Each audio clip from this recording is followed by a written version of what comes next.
Hello everyone, welcome back to another episode. In this video, I am going to show you how I plan on getting to a minimum of $640,000 by the age of 40. I have my conservative estimates, my realistic estimates, and also have my bullish estimates and how I plan to get there, and I'll be breaking down specifics on how I intend to do that. So in this video, we're going to go over a lot of different things. We're going to go over the average return of the S&P, the 3 different scenarios that I have laid out. We're going to be going over some information about my portfolio, show some growing statistics that I see happening every single month. We're going to be showing some dividend increases, specifically the one with Verizon stock. We're going to be answering 2 different subscriber questions in this video, one by rkim1000 and then also one by Castro. And then we'll also be going through some information about KimberlyClark, another one of my holdings. They just purchased SoftX for $1.2 billion, and I'll be going over how that will be affecting the company, and then overall just looking at KimberlyClark in general. And then we're also going to be getting some new information about one of my largest holdings. We're going to be looking at Realty Income and how they improved their rent collection in August up to 93.5%, and I think this is very good news for Realty Income. But overall, guys, if you're not familiar with me, my name is Jordan. I'm the Millennial Investor. I track my annual dividend income, my monthly dividend income, my portfolio value, and I even disclose something that hardly any other YouTubers disclose. I show my monthly YouTube income, and even broken down by category right there, it shows everything, and I disclose everything in my channel. I disclose my deposits, my buys, my sells, my dividends, every single thing that you're wanting to know. You can follow along with me in this journey, and I did just deposit $100 today as the market has been very red over this last week, as you can tell, and another red day is happening right now, down almost a full percent. So I moved $100 over today like I do every single week, and you can see my activity here. I did just receive 3 different dividends last week from Visa, Discover Financial Services, and Honeywell. All 3 I just received, and those buy orders will be going through in the next couple of hours as that $100 deposit hits the afternoon trading window. But overall, guys, if you want to follow me along with this journey and you want to support me and my channel, one of the main ways that you can do that is to go check out the description. In the description of this video, there's tons of different things you need to check out, and one of them is this referral link. If you want to go ahead and sign up using M1 Finance, you can now get $20 for signing up. And if you want to invest in my pie that I use specifically, this link is in the description as well. So go ahead and check that out, and you can invest in the exact same holdings that I do. But how do I get to this number here of $600,000 by the age of 40? Well, I wanted to go over how I did this. I'm using the website called investor.gov. This is the governmental website. This is a very legit website, and you can use other calculators as well. And I want to show you how I intend to get a minimum of $600,000. Well, I want to go ahead and show you the different types of numbers that I plugged in. $20,000 is the initial investment. Okay, how I'm starting with $20,000, you might be seeing my portfolio now and you might be thinking, Jordan, you don't have $20,000. You only have a little bit over $3,000, which, by the way, those of you that don't know, I'm about to start funding this portfolio significantly faster. But this is the estimate that I'm going to start off. This is around what I expect to be at when I graduate college. When I graduate college, I'll have a much higher salary and I'll be able to invest a lot more. Now, we're going to be looking at monthly contribution. $1,000 a month is around what I expect the minimum to be at. I've calculated everything. Those of you guys that watch me know that I'm very specific and I'm very number oriented with everything. And the minimum that I'll allow myself to invest is $1,000. And I'll have starting around $20,000 when I graduate college about 2 years from now. Now, this number I've calculated very carefully. I have these charts that document everything, and this number should definitely be somewhere around 20K. But regardless, that's where I expect to be at. 17 years is the length of time. As of right now, from the time I'm filming this, as you can read in the description, I'm 21 years old. I expect me to graduate college at 23 years old if I graduate on time, which I fully intend to. And graduating at 23 will give me 17 years to get to the age of 40. So the length of time here will be 17 years. Now, this is the big one I wanted to focus on, the estimated interest rate. If you just Google the average return of the S&P 500 since inception, now this return is calculated with dividends reinvested, which obviously in my sense, I'll be reinvesting dividends. Now, the average return here varies a little bit from different articles that you read, but generally speaking, the number typically floats right around 10%. And if you also go to any kind of historical calculators, 10% is usually a pretty good barometer where you can expect things to be if you're reinvesting dividends. In my case, I will be. So you can see the S&P 500 index originally began in 1926 as the composite index, comprised of only 90 stocks. According to the historical records, the average return since its inception in 1926 through 2018 is approximately 10 to 11%. You see another article here. That was Investopedia.com. This is CNBC, a very reputable firm. The average annualized total return for the S&P 500 index over the past 90 years is 9.8%. So as you can see, once again, that number that CNBC estimated over the last almost century is 9.8%. So the return we're going to be using is 10% because that's pretty much a historical average of what you can expect. No one can expect what the market can do in the short term, but in the long run, it's going to be around this 10% number. The variance range, I'm going to keep that at 0. I'll show you why. And then the compound frequency is be monthly because we'll be doing monthly deposits. Now, at these estimates, starting at 23 years old, waiting and investing all the way until age 40, reinvesting dividends, this is if I only performed as the market did. Now, a lot of these companies that I own are doing much better than the market are. Now, regardless of whether or not I beat the market, we're going to look at estimates as to if I never beat the market, if I just performed a historical average of a whopping 10%. At that rate, when I hit age 40, I'll have $640,973. And here it is year by year. You can pause any of these numbers. And if you want to plug in these numbers for yourself, you're welcome to do so. This website is free to use. There are no fees or whatsoever. So if you want to check it out or even plug in your own numbers, you can do that as well. So at this rate, I'll have 640,000. Now this is my conservative case, and let me tell you why. The first one is my monthly contribution of $1,000. At this rate of $1,000, that is the absolute minimum I plan to invest. This is assuming that I have an average salary of a starting salary of around $50,000 starting out after business school, and I don't have any other sources of income, and I don't find any other ways to contribute more. Now, this also doesn't count anything like 401ks and Social Securities, which is just another form of investments in retirement. But in this scenario, let's pretend it's just $1,000. What this doesn't factor in, if you go to my YouTube income here on my monthly chart, my YouTube income at this rate is going to start becoming a good side hustle for depositing more. Now, I think it is very realistic that I'll be depositing more than $1,000 2 years from now when I graduate college, but even at this rate, it'll get me past 600,000, and that is not factoring anything from YouTube income or just better paying jobs or increases in salary like raises or promotions or anything like that. Let's go ahead and give a more realistic scenario, something that I expect is a little bit more realistic. Let's go ahead and look at the same numbers, except a little bit things have changed. Instead of $1,000, we're going to be contributing $1,250, $250 extra a month. Now in this scenario, this is if I had maybe a little bit higher paying job, or maybe my YouTube income stays throughout these next couple of years, and I expect it to continue to rise. But regardless, let's pretend it's just $1,250, and let's say I just slightly beat the market by only 1%. I think that these dividend stocks will definitely outperform the market in the long run, but let's just see if they just barely outperform the market by just a whopping 1%. At that rate, when I hit age 40, I will get to almost $870,000. And at that rate, you're looking at about $30,000 plus just in dividend income alone, not to mention share price gains and other factors as well. At that rate, this is a rate that a lot of people can retire off of. Now let's go ahead and look at my bullish scenario. I'm not saying I'm going to reach this level at any point. I'm just saying let's just go ahead and look at some numbers. If maybe my salary is a little bit higher than I expect, maybe my YouTube income continues to thrive the way it is so far, and maybe my investments do just as good as I think they will. This is a scenario that is a little bit more higher, but still a realistic goal that is very attainable for me to achieve. Now let's go ahead and look at this scenario, starting with 20,000 again.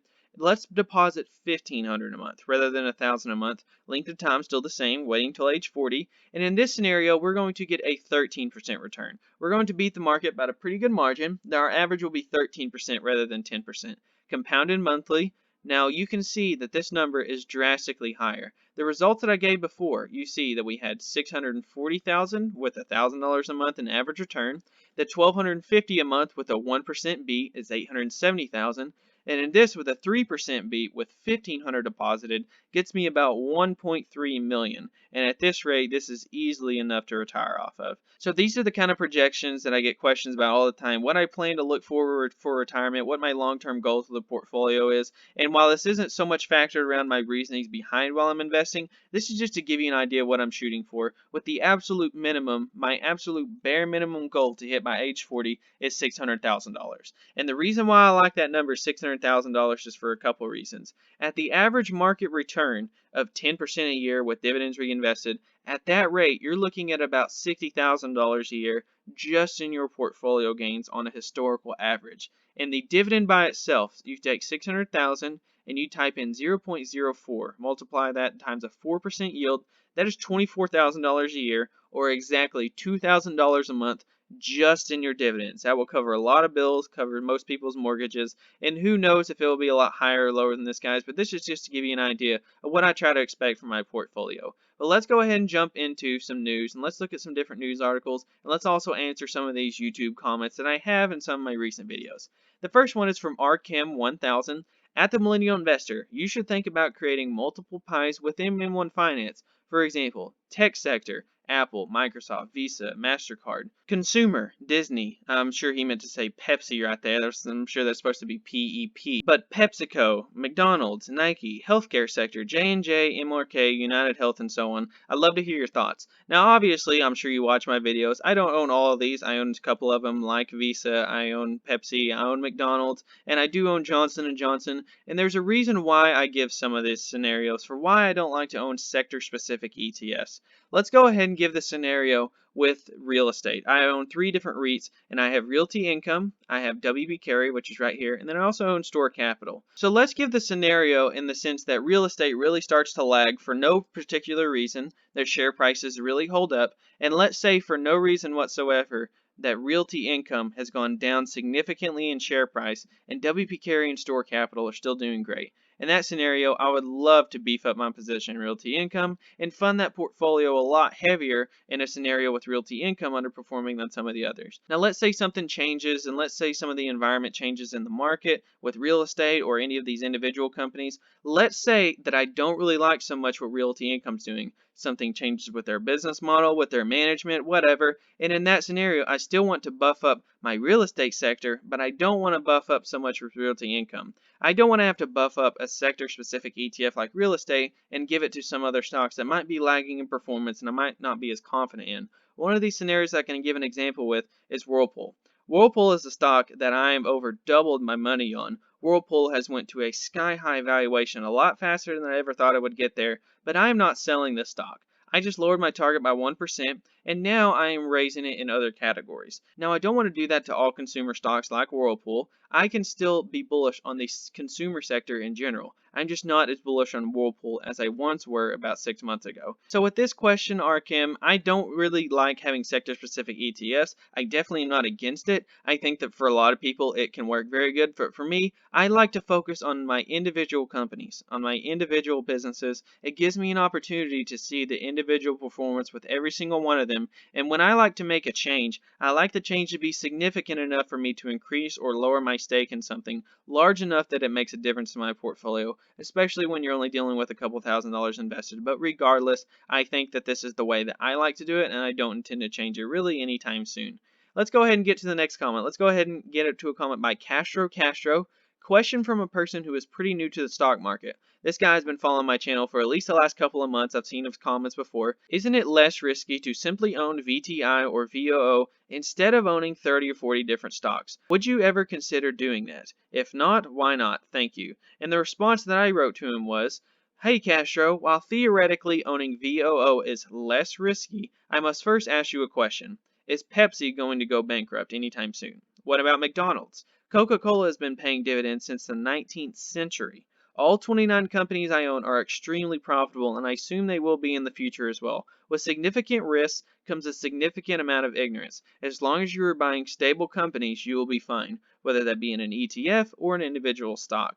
Just be smart and money will come your way. I hope this helps. Let me know if you have any more questions." Well, basically, just to put it in a general sense, I think for a lot of people, owning the market, owning the S&P, just buying into SPY or VOO is the best way to go about it because a lot of people don't know how to pick individual stocks. I think that was perfectly fine, but when you look at my portfolio, it has a much higher yield than that of the market. The market currently trades at a 1.67% yield, and mine has about a 3.5% yield as of last time I checked. Actually, after today, it might even be a little bit higher. But my portfolio yields twice of what the market does in general. And the companies that I own, I am all bullish on every single one of them. When I'm buying into the S&P, I'm buying companies that I love as well as companies that I hate. Now, for example, I am bullish on Apple and Microsoft, but I don't like their price point. But I have no say as to whether or not my allocation in them gets raised or lowered. When I have my individual stocks, when I have my individual portfolio, I have complete control over what I buy at what percentage and what I want to sell individual stocks at, and I'm not just buying into the broader market. This is not a negotiation for anybody to try to sell out of their holdings that is buying into VOO or VTI or SPY, but in my opinion, owning individual companies is still very safe and very profitable because all these companies that I own are very profitable and a lot of them have huge economic moats and are not going bankrupt anytime soon. Now, we looked at some of my holdings, and this is to give you a perfect example of this. Verizon, which is not even one of my largest companies that I'm very bullish on, it only makes up about 2% of my portfolio. Verizon is a stock that is raising its dividend in a recession, just like most of the companies that I own. Verizon declares a 0.6275 share quarterly dividend, which is about a 2% increase from its prior dividend of 0.6150. It has a forward yield of 4.14%. Now, this stock is a perfect example of what I'm talking about. While Verizon is not the best company to invest in the world, I'm not saying that any bit, it is a lower part of my portfolio, and these stocks are raising their dividends in a recession. We are coming off the horrible pandemic that we experienced, and most of these stocks are still raising their dividends even in the worst of economic times. So that's why I think that this portfolio is not any more risky than any other scenario out there. Next piece of news we have is Kimberly-Clark to acquire Softex Indonesia, significantly expanding presence in Southeast Asia. They bought this for approximately $1.2 billion from a group of shareholders including CVC Capital Partners, Asia Pacific IV. This acquisition represents a compelling strategic fit and demonstrates our commitment to accelerate growth in developing and emerging markets, and that is what their chairman and CEO just said, and moreover, adding Softex Indonesia and its brands to Kimberly-Clark will enhance our company's underlying growth prospects and help us create even more long-term shareholder value. This is why I like these old, boring blue chip stocks like this. You see companies like Kimberly-Clark, for example, and it's easy to say that, oh, they're old, they're dried out, they're not going to find ways to increase profitability. And what they do is that they find other companies that are growing categories like a Softex and that are roughly $1.2 billion in valuation. And if they find any amount of success, guess what Kimberly-Clark does? They just buy them out. Then they just reap the profits themselves. And as an investor, as a shareholder, this is exactly what you want to see. Do you see some of these brands right here? I showed this in a previous video. A lot of these brands are brands that you use probably every single day in your household. A lot of these I've grown up using since the day I was born. And they're headquartered in the state that is right next to mine in Texas. I am currently in Oklahoma. And they already reach 1/4 of the world population. 1/4 of the world population uses one of our products every single day.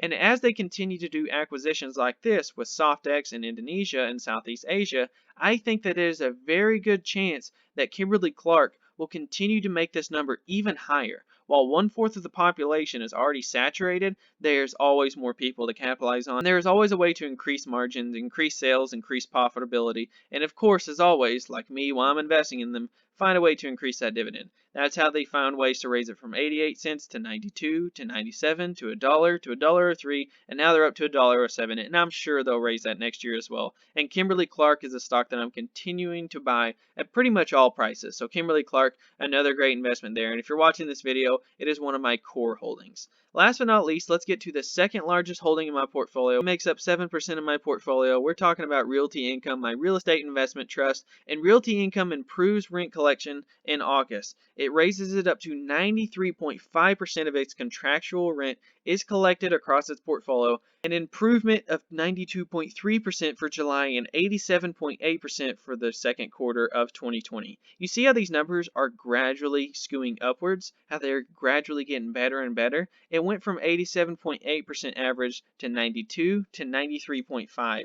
I think that the worst is over for the most part with Realty Income, and if they are able to survive and raise dividends throughout the worst of this recession, I think that now that this is coming to an end, I think that this stock is going to do just fine in the long run, and that's why Realty Income is one of the largest positions in my portfolio. They have a great dividend, they have a great business model, and overall, guys, I just think that Realty Income is going to be successful in the long run, and if you're interested in owning a great real estate investment trust, you just can't go wrong with Realty Income. They raise dividends, they pay out every single month, they raise every single quarter, and basically when you're owning Realty Income, if you're owning for the long run, sometimes it just feels like you're just getting guaranteed money back from a stock. But overall, guys, thank you for for watching all the way to the end of this video. If you want to support me, like I mentioned, if you want to track with me along with this journey and follow along with what I have to do with my investments, go ahead and use this referral link and go ahead and subscribe to the channel if you haven't already. This referral link, like I said, can get you $20. This is only for the month of September, so if you want to get $20 just for signing up, go ahead and use that link down below in the description.